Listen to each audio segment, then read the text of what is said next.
Desperate mom calls 911 with a strange request for responding officers. The police dispatchers stationed in Lone Peak, Utah didn't receive a ton of frantic phone calls in the middle of the night. The mountain town was a quiet place. Late one winter evening, however, Shannon Bird phoned the department with desperation in her voice. She had a serious issue on her hands, and it was one that none of the officers had encountered before. Shannon and Dallin Bird were happy in Utah. Not only were they right outside Salt Lake City, one of the country's most scenic cities, but they lived right in the middle of the wilderness. For them, this had a lot of perks. Making a home in the thick of the gorgeous Utah nature meant the family frequently took camping trips and went on hikes. Soon, Shannon and Dallin grew comfortable, taking their 4 kids just about anywhere. They could handle whatever came up. The mother chronicled her family trips, yes, even trips to the grocery store, on social media, and built up a bit of a following. Around town, she was a recognizable face, which is why everyone was particularly excited in the winter of 2019.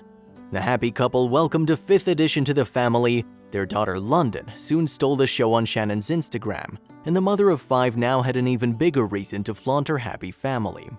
But life had just become a little more hectic. As any parent knows, kids are prone to accidents, and only 2 months after London entered the world, Shannon's son Brooklyn severely injured his shin while playing outside. But Shannon was ready to take on the challenge. Brooklyn, who was too young to firmly grasp the skills needed to navigate the world on crutches, required constant supervision from Shannon. This wasn't a problem at first, but one night, all the stress came crashing down in the worst way.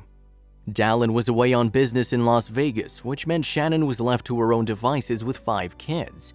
Everything was going fine until around midnight on January 29, 2020, when London started crying. Shannon knew her daughter likely needed nursing, but there was one massive problem. She couldn't seem to produce any milk. Worse, there was no formula in the house, which instantly sent her into panic mode. Even in the great outdoors, Shannon had never experienced this dilemma with any of her other children. Even though it was after midnight, she began calling neighbors, desperate for one of them to pick up. However, every call went to voicemail. The rest of Shannon's kids were asleep, and she didn't want to wake everyone up, gather them into a car, and head out to the store at such a late hour. Concerned, she called Dallin to tell him the situation. Dallin was vital in calming her down, assuring her there was an outlet for help: the police. Shannon, however, didn't like the idea.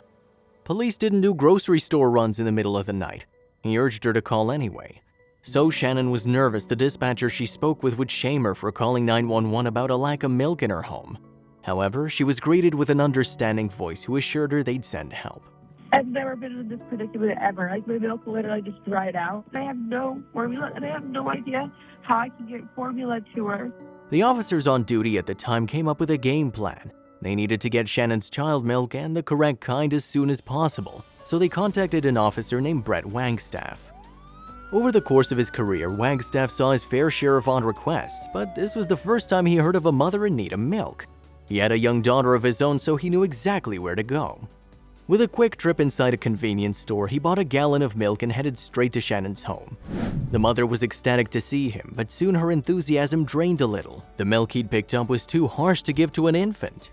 Does that work, or do you use whole milk? So she's like a brand new baby. Okay. So she needs formula. Oh, like formula milk? So sorry. We'll leave this with you, and we'll be right back with some formula for your baby, okay?